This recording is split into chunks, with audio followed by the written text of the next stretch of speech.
Hello everyone, here psst.one. Today another interview with Optic Veil, a visual artist based here in Berlin. She works completely in an analog way with a huge amount of modules and synthesizer. And you will see all this stuff. So, enjoy!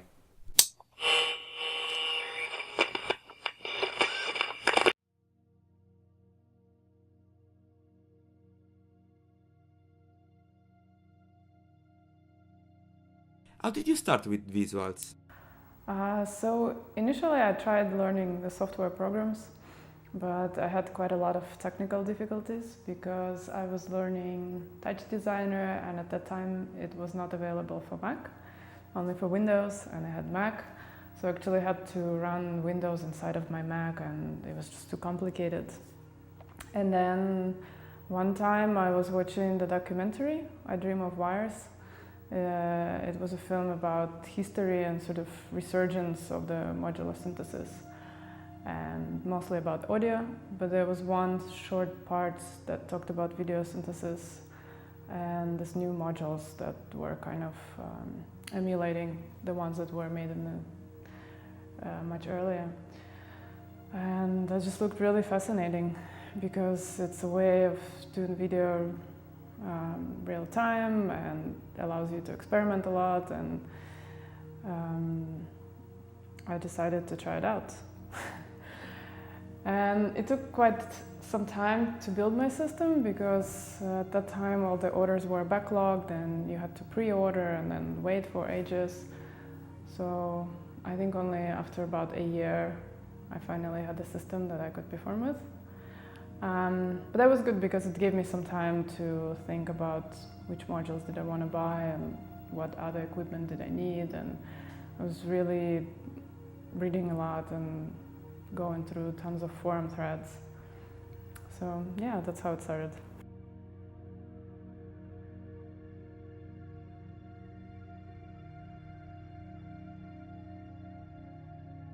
Why it was complicated to find the right setup?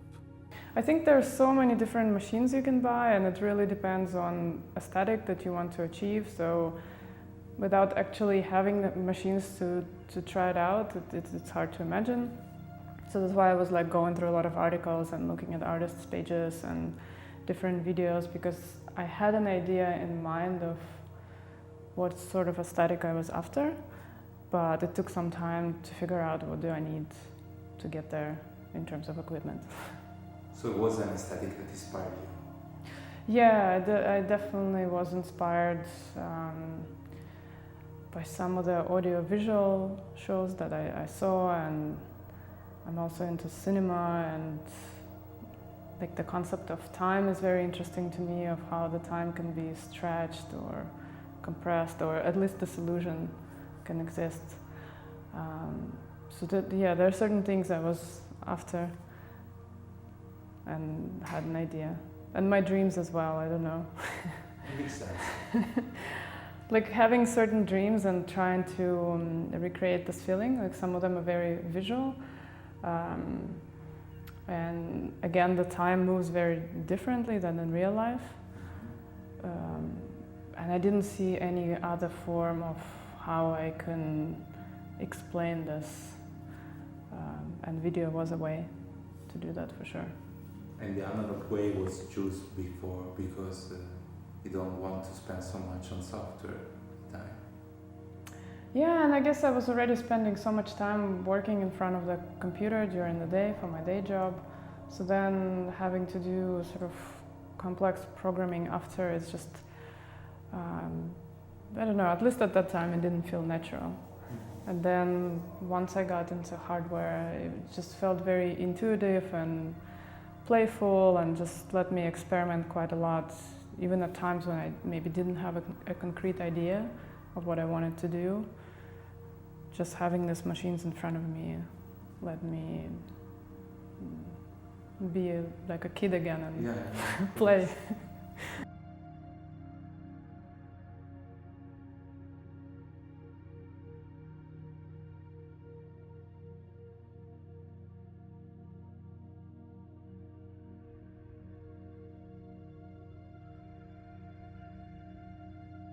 Are there some artists that inspire you? There was definitely one show that I was really inspired by before I started the visuals. It was a collaboration of Dem Dexter and Michael England, and it was a performance at the Unsound Festival. I think that was one of the things that really inspired me to do visuals, just seeing that and seeing how the sound and video can work together and what it can create. And yeah, some other things that I used to go to Mutec Festival, for example, a lot in Montreal, and there were always some interesting collaborations there.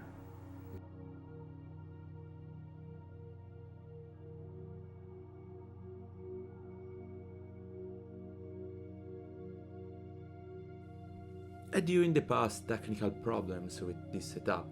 Usually there are no problems.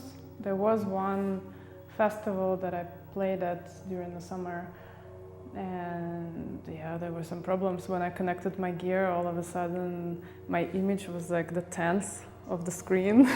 Like, no, it was like 2 hours before I was supposed to play. But it got resolved. We solved it. It worked. All the other cases, there were no problems. I think it usually depends on the projector. And if the projector has analog input, then it's no problem. But the more advanced projectors can be an issue. It is good when the projector has an analog input, because I did work before with just digital projectors and had to convert the analog signal into digital. And then, of course, you lose some of that analog feel, you know, the transitions of the colors and this kind of warm feel. It becomes a lot more pixelated, so it's not ideal.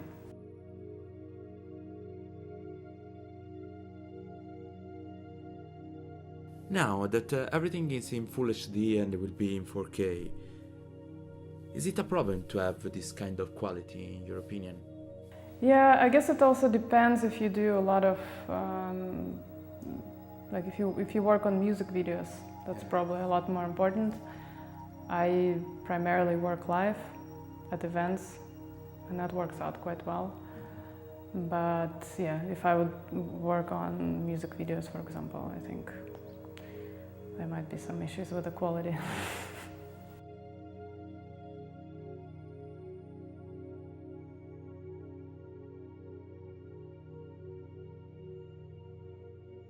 Have you a favorite machine? One of my favorite machines is by Tykons. It's a circuit bent video processor. I also use Chaos Pad. They made one that supported both audio and video, and that's another very intuitive tool, and you can switch between different effects and use the touchpad. I find it quite nice to interact with. And then an old mixer, Adderall V4, quite standard in the old video world. Actually, all my equipment is in NTSC because I started collecting that from the US, and then I kind of had to keep doing that. Yeah, but luckily a lot of the equipment supports both formats, so it's no problem. Did you pass a lot of time to achieve your aesthetic? I don't know, it's hard to say. You know, I was always playing with something and then discovering a new trick.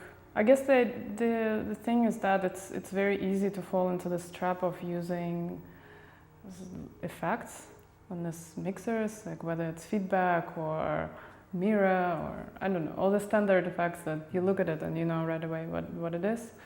But I think if you combine them and use in a very subtle way, you can achieve very interesting visual results without it being too cheesy. Without the standard. Exactly. Yeah. Yeah. So I think that's where my interest lies.